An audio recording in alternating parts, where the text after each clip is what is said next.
I have the bass line that I programmed.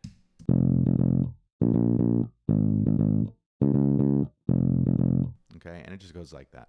And it's not how the song starts, but that's basically, those are the chords. And then I have the original track. And hopefully you can already tell that my bass line, because it's MIDI, is playing back at 120 BPM. But the original song isn't at 120 BPM, so they're completely out of sync. How can we make this, our MIDI track, follow the tempo of the original track? So we do that by tempo mapping. And here's the basic process. You need to be able to count. You got to be able to count from 1 to 4. Actually, more technically, you need to be able to count 1 through 4, because beat 4 needs to end, and you're going to cut right before the transient of beat 1 of the next measure. So I'm going to demonstrate that for you. So if we're listening to the original, 1, 2, 3, 4.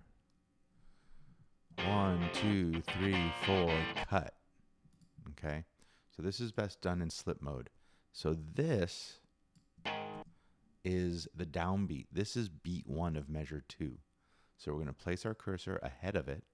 We're going to use tab to transients, because tab to transients allows you to automatically advance your cursor to the next transient spike. A transient spike is what we're looking at here. It's a hit of amplitude or volume. So in this instance, just a guitar. But over here, you can see pretty obviously something else happens a lot louder. Drums. So in any case, back to 1, 2, 3, 4. 1, 2, 3, 4, cut. So I place my cursor just ahead. I hit tab to transients. I hit Command E to cut that. I highlight it with the grabber tool, and I listen to it just to make sure that it's a good loop. 1, 2, 3, 4. Perfect. At this point, you go to Event, Identify Beat, and I'm doing this just to show you that it's Command I, because I will not go to the drop down again. We have to do this many, many, many times, so we're going to do Command I. And this dialog box pops up. And what it says is that the selection that I have highlighted starts at beat 1 of measure 1. So measure 1, beat 1, no subbeats, it's exactly there. And that it ends at measure 2, beat 1, and 357 subbeats, meaning it's into the second measure. And at 120 BPM, that's true. But we know, because we just counted it, this is a perfect one measure loop. So it ends, and I'm just going to highlight the number 2 and then click 2 on my keyboard.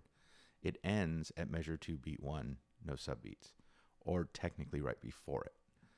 So I hit OK, and you see that my tempo for this measure is 109.7834. And you go on to the next measure. 1, 2, 3, 4, boom. Okay, 1, 2, 3, 4, cut. And you can see this one's pretty close to measure 3. 1, 2, 3, 4. Perfect. Command I, 21000 to 31000. So I just need to highlight 2 and hit 3. And it's at 110. Okay. So this is not a huge drift, but 1 BPM is significant, and it would not sound right if we didn't have our tempo matching that. And you can start to even see that my bass line still isn't matched up perfectly to the guitar, and that's just the imperfection of the guitar playing, which is cool. It's fine. 1, 2, 3, 4, cut. So this one seems really, really close. 31000 to 4. So 110.63 to 110.87. That was pretty good. But as soon as the drums come in, Dave's like, let's go.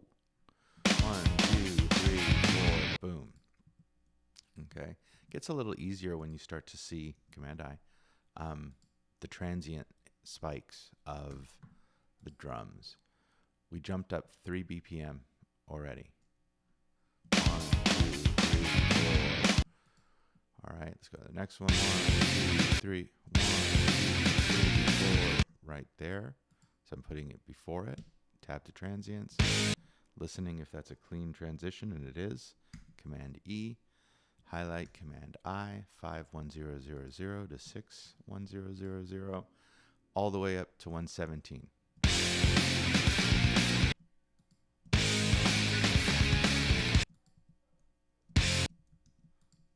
Command E, Command I, 7, 119. All right, so we started off at 109. We're 10 BPM up.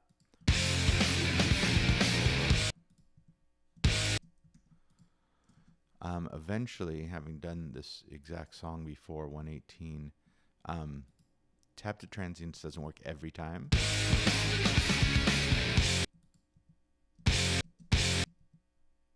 But it's pretty good. This one is pretty close, 117. All right, we're starting to pocket. Now, the reason that I listen to these loops is just to make sure that tab to transients did work. That it doesn't sound, for example, like this. You can hear that flam, that double hit, where this kick drum, even though it's not the entire thing, this is called this is the transient. This is the major spike is not part of our selection. So, and just listening is the best way to check that. Back to 170. Command I, 10 to 11.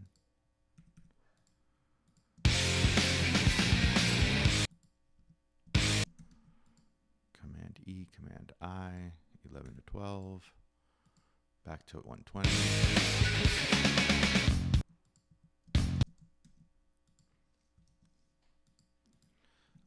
You know, a couple of things, having done this, you know, for a long time,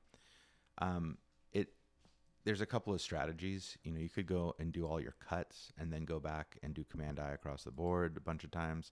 You can do it in 2-measure increments, but it's going to be much more accurate if you do it individually.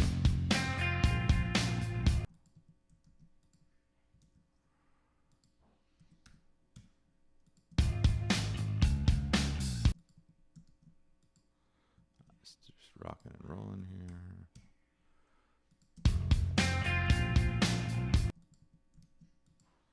All right, I'm going to stop there. And then really, okay, so our tempo map goes from 109, 110, 110, 113, 117, 19, 118, 117, 117, 118, 120, 117. Now, as bad as the bass sounded to this without the tempo map, let's give it a listen and see what it sounds like now that we have a dynamic tempo.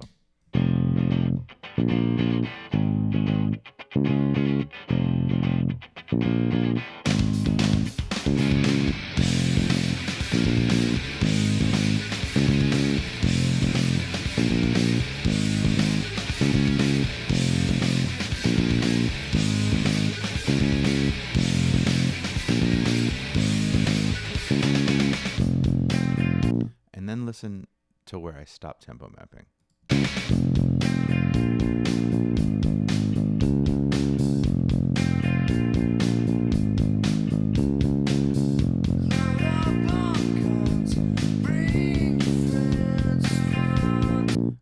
By this point, it's a complete mess.